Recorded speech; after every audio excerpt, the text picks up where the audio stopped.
عزیز طلباء و طالبات، امید ہے آپ سب خیریت سے ہوں گے۔ آج ہم اردو الف کے پہلے سبق کا مطالعہ کریں گے۔ آپ کی کتاب ہے اردو گوہر نوائے اردو چھٹی جماعت کے لیے۔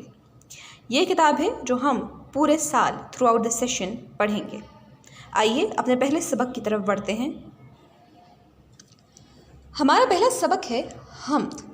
حمد ہم سب جانتے ہیں وہ نظم جس میں اللہ تعالیٰ کی تعریف و توصیف بیان کی جائے، اس کے اوصاف حسنہ کا ذکر کیا جائے، ایسی نظم کو حمد کہا جاتا ہے، جبکہ لفظ حمد کے لغوی معنی ہیں ستائش اور تعریف کے۔ آئیے حمد کا مطالعہ کرتے ہیں۔ مشکل الفاظ کے معنی ساتھ ساتھ لکھیے گا اور اس کے بعد ہم آج کے سبق میں مشق حل کریں گے۔ تعریف اس خدا کی جس نے جہاں بنایا، کیسی زمیں بنائی کیا آسماں بنایا، پیروں تلے بچھایا کیا خوب فرش خاکی، اور سر پہ لاجوردی ایک سائباں بنایا۔ لاجوردی نیلے رنگ کے اس آسمان کو لاجوردی کہا جاتا ہے۔ سائباں کا لغوی معنی ہے پناہ یا چھت۔ ٹھیک، یہاں پہ سائباں آسمان کو کہا گیا ہے کہ یہ جو نیلے رنگ کا تو نے سائباں ہمارے سروں پہ بنایا ہے، یعنی یہ جو آسمان تو نے بنایا ہے اس کا ذکر کیا جا رہا ہے۔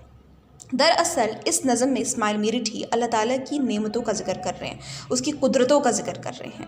آئیے آگے بڑھتے ہیں۔ مٹی سے بیل بوٹے کیا خوش نما اگائے، پہنا کے سبز خلت ان کو جمع بنایا۔ یہاں پہ خوش نما کے معنی ہے خوبصورت، خلعت لباس کو کہا جا رہا ہے۔ سبز لباس کس کو پہنایا گیا ہے؟ پھول بوٹوں کو، بیل بوٹوں کو، درختوں کو، پودوں کو اور سرسبز و شاداب گھاس کو۔ خوش رنگ اور خوشبو گل پھول ہیں کھلائے، اس خاک کے کھنڈر کو کیا گلستان بنایا۔ گلستان بنایا یعنی باغ بنایا۔ اس خاک کا کھنڈر جو کہ ابتدائی زمانہ میں جب حیات کا آغاز ہوا تھا زمین پر تو صرف ایک خاک کا کھنڈر ہی تھا، اس میں تو نے کتنے خوبصورت گل پھول بوٹے بنا کر اس کو ایک گلستان، ایک باغ کا روپ دیا۔ میوے لگائے کیا کیا خوش ذائقہ رسیلے، چکھنے سے جن کے ہم کو شیریں دہاں بنائے۔ شیریں کے معنی ہے میٹھے، دہاں کہتے ہیں منہ کو، یعنی کہ کتنے خوش ذائقہ پھل میوہ جات تو نے اگائے ہیں جو کھانے سے ہمارا منہ شیریں ہو جاتا ہے، منہ میٹھا ہو جاتا ہے۔ سورج بنا کے تو نے رونق جہاں کو بخشی، رہنے کو یہ ہمارے اچھا مکان بنایا۔ یہ پیاری پیاری چڑیاں پھرتی ہیں جو چہکتی، قدرت نے تیری ان کو تسبیح خواں بنایا۔ تسبیح خواں بنایا یعنی تعریف کرنے والے کو، توصیف بیان کرنے والے کو، ذکر کرنے والے کو تسبیح خواں کہا جاتا ہے۔ آب رواں کے اندر مچھلی بنائی تو نے، مچھلی کے تیرنے کو آب رواں بنایا۔ آب رواں، آب پانی، رواں بہتا، بہتے ہوئے پانی کو آب رواں کہا جاتا ہے۔ ہر چیز سے ہے تیری کاریگری ٹپکتی، یہ کارخانہ تو نے کب رائے گا بنایا۔ شاعر آخری شعر میں اسماعیل میرٹھی آخری شعر میں اللہ تعالیٰ کی تعریف و توصیف بیان کرتے ہوئے کہتے ہیں کہ ہر چیز تو نے جتنی بھی چیزیں بنائی ہیں اس دنیا میں، یہ تمام قدرتی مناظر سے تیری کاریگری ٹپکتی ہے۔ تیری کاریگری یعنی تیری ہنر مندی ظاہر ہوتی ہے، اور یہ کارخانہ تو نے بالکل بھی ضائع، رائے گا، بیکار، بے سود نہیں بنایا۔ ہر چیز کا کوئی نہ کوئی مقصد ہے، کوئی وجود ہے، کوئی سبب ہے۔ مشق کی طرف بڑھتے ہیں۔ مشق میں پہلا سوال ہے، درج ذیل مختصر سوالات کے جوابات دیجیے۔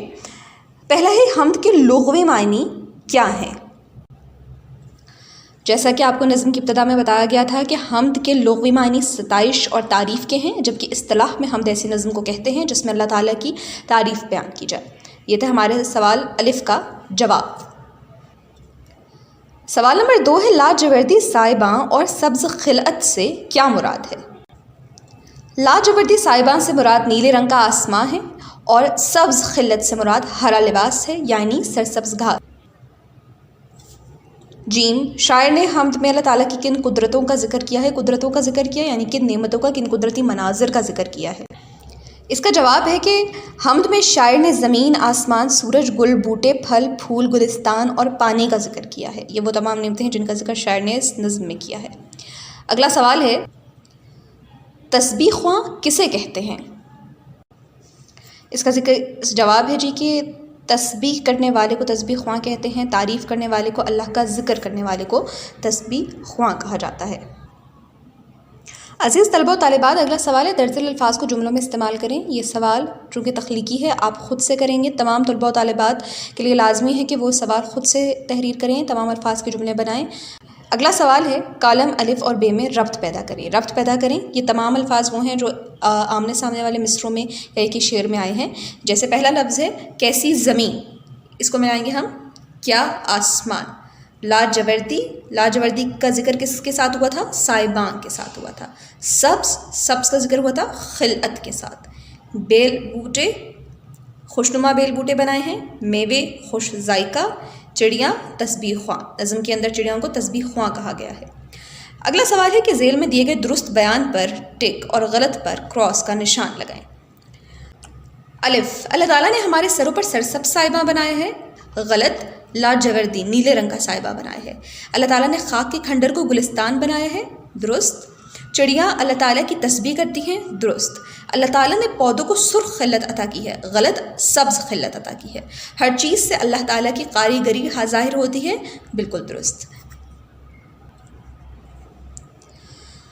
اگلا سوال ہے حمد کے مطابق درست لفظ لگا کر مصرع مکمل کریں۔ ابھی آپ نے حمد کا مطالعہ کیا ہے، نظم کا بغور مطالعہ کیا ہے، تو کرنے کے بعد آپ بخوبی جانتے ہوں گے کہ اس مصرع میں کون سا لفظ مسنگ ہے، کون سا لفظ نہیں لکھا گیا۔ پہلا ہے پیروں تلے بچھایا کیا خوب فرش خاکی، پہنا کے سبز خلعت ان کو جواں بنایا، اس خاک کے کھنڈر کو کیا گلستان بنایا، قدرت نے تیری ان کو تسبیح خواں بنایا، آب روا کے اندر مچھلی بنائی تو نے، یہ کارخانہ تو نے کب رائگاں بنایا۔ اگلا سوال ہے حمد کے مطابق درست جواب پر ٹک کا نشان لگائیں۔ نظم کے مطابق پیروں تلے بچھایا کیا خوب، درست آپشن ہے آپشن 1 فرش خاکی۔ اللہ تعالیٰ نے جہاں کو رونق بخشی ہے سورج سے، یہ پیاری پیاری چڑیاں پھرتی ہیں جو چہکتی، آپشن 3۔ مچھلی کے تیرنے کو بنایا آب رواں۔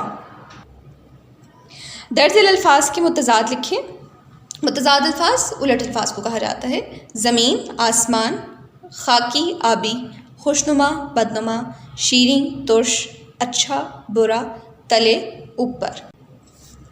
عزیز طلبہ و طالبات، اگلا سوال ہے نظم میں سے جہاں کے ہم آواز الفاظ تلاش کر کے لکھیں۔